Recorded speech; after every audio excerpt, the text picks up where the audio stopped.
I don't know about the car. Okay, cool. And what are you running in there? Just a kicker L7 12-inch sub. Yep. I've got 3 kicker amps. The sub is running off a 750 watt mono, but it's pretty underrated, so it gets to about 950. Yep.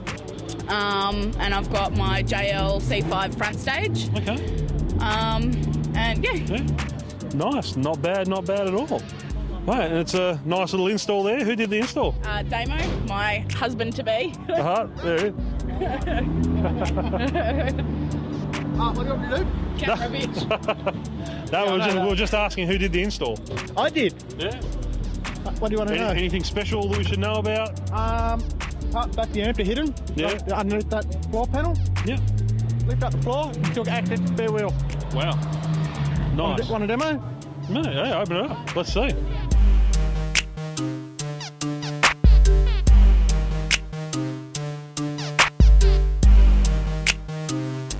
Look at that. Full access to the spare. Yep. We're running stock OEM head unit, line out converter to the amplifier. The monoblock on the right runs the sub. The two channels run JL C5 650 split up front, Yep. full package. Mid-bass stock location, sound deadened doors, and tweeters in the kick panels. Mate, not bad at all. See, you can do a full audio system without sacrificing functionality of the car. And cutting holes. And cutting holes. That's one rule that I had, I could not cut a hole. That's a good rule to follow too. Even the amp earth, the through factory bolt, which underneath the car, run out through the spare wheel, underneath. Nice. The only hole I could cut were kick panels to fit the tweeters. That's it. Mate, there you go. Big system, little car, the way it should be done properly. Yes. Thanks, Dad. All right, thank you. Thanks, Tess. Come back. Thank you, Tess. No worries. Anytime, Bretto. No worries. Insane TV. Hi, I'm here with Al. Al, this is your car, the old EF XR6. That's right, Brett. Yes, it is. Right, you seem to have a little bit of gear in the back there. Oh, a little bit. Yeah, what do you got in there? Well, first off, we've got a Boston G5 sub. Yep. It's a twin voice coil version in a 1.25 cubic foot inch enclosure. Yeah. It's a fairly robust enclosure. It's made of 32mm thick MDF. Wow. So it's not going to resonate. Ultra it's not solid. going to go anywhere. Yeah, exactly. So it produces nice, tight, deep bass. Yeah, I see you got a few amps in there. Yeah, the two Eclipse XA1000s, they power the sub. 1 amp per voice call. It's a dual voice call, so yeah, 1 amp for each one. Really cranking the power up to the sub. That gives it about 600 watts, 300 watts each per amp, roundabout. Yeah. Beautiful. And what speakers are we running in the front? We're running Oz Audio 130CS Matrix Elites. Oh yes, yeah, the 5-inch Matrix. Yeah. Okay, beautiful. Yeah, very nice sounding speaker. Have you done anything special the way you mounted them or anything like that? No, they're all in factory locations. Something like that. Okay. So it's a fairly sort of standard thing. It doesn't look any different to any other EF Falcon.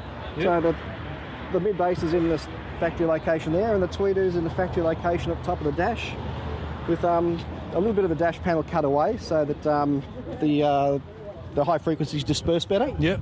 Okay. Not shrouded like it would have been on the factory dash. Yeah.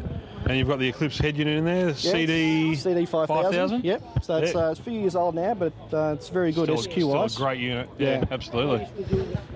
And have you done anything else like sound deadening or anything in the car? Yeah, the front doors are completely sound deadened. Yeah. So there's no resonance I remember seeing a little bit of sound deadening. There's a lot of sound deadening in there. Yeah, a little bit there. Applied by, it almost looked like a master of sound deadening application, you could say. There's a bit of blood lost in there. There's a few scratches and scars. Yeah. Yeah. No, but all sharp edges. Yeah. It obviously makes a difference. Yeah, it does. Yeah. It's definitely a worthwhile investment. Cool. It just brings the mid bass right up. Yeah. And have you won any awards with the car? Yeah, a few. We won 3 national titles and a state title. So yeah, the car does sound quite nice. Yeah. And what classes were they in? Won 2 national titles in intermediate class. Yep. And the last one was last year, which was in expert class. Wow. So you won expert for Victoria or for That was national. National, yeah. Wow. Nice. So yeah, it's So it's obviously a nice the car's sounding car. quite nice. Yeah, I like it. Yeah. You obviously enjoy listening to the car. Oh, absolutely, yeah. It's a pleasure just driving to work and just enjoy the music, just driving to work every day. You'd almost sit in the car more than you would in your lounge room at home, wouldn't you? Well, actually, to be honest, the system in the car is better than the one at home. So. Nice. Yeah. Do you find that when you start getting a system like this, that the music you listen to changes at all? Well, what I found is you actually go over and you listen to CDs that you hadn't played for years, and all of a sudden they've come to life. And oh, geez, I didn't hear this before, I didn't hear that before, and yeah, it's like another journey of discovery. Mate, that's what it's all about, isn't it? It is. Yeah, it's good. Cool. Well, thanks, Al. No worries, Brett. Thank you. That's Alan. I'm Brett. Hi this there. is Insane TV. Hey, I'm here with Brian. Brian, how you going, mate? G'day. This is Brian's car. What are you running in the car? I'm running the the Alpine 310 head unit, 7-inch automatic display. I'm using Bluetooth. I'm using navigation. Yep. Basically, everything I can find Alpine, I put into this car. Okay, nice. So, obviously, like the Alpine products. Yes. Yeah.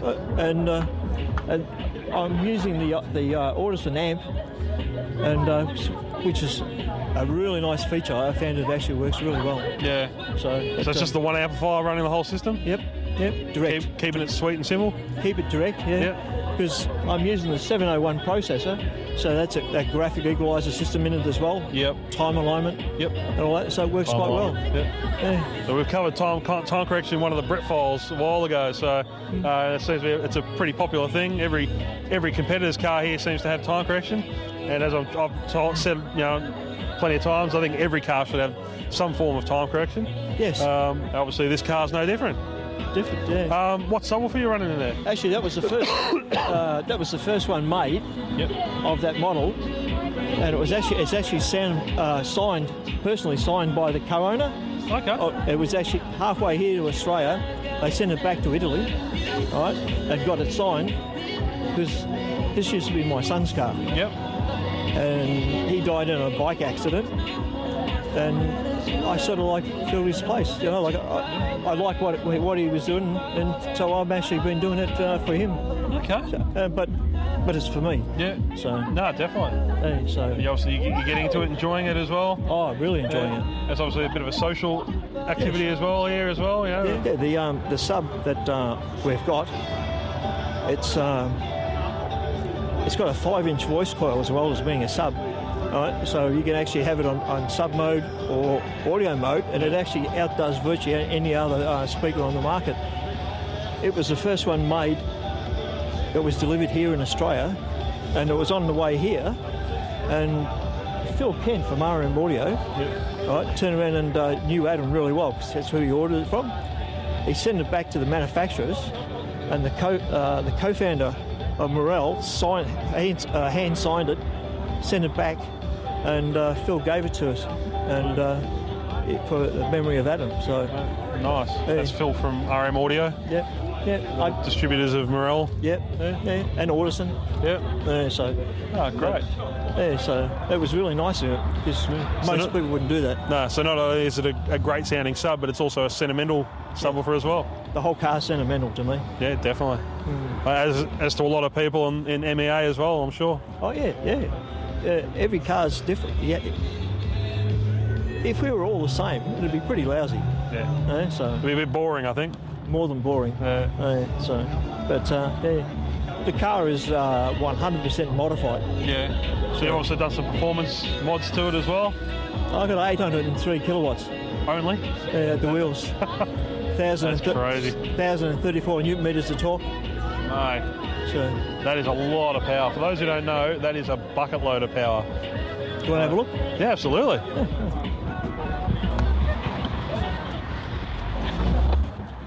Mate, look at that. I got another turbo made, a bigger one. And, a bigger turbo. It's handmade, and it exceeds all that they've made before suitable for a street car or race car. And I put it in the dyno to verify how it was going and to tune it, and the glass melt in the pressure gauge, and gauge. it's actually sitting on 24 psi. So that is a lot of pressure. yes, it is. Yeah. But it's good for it. Yeah. Obviously, so the motor internals have been changed as well. I like Harrop crank. I'm using Carrillo rods. I'm using the Aries piston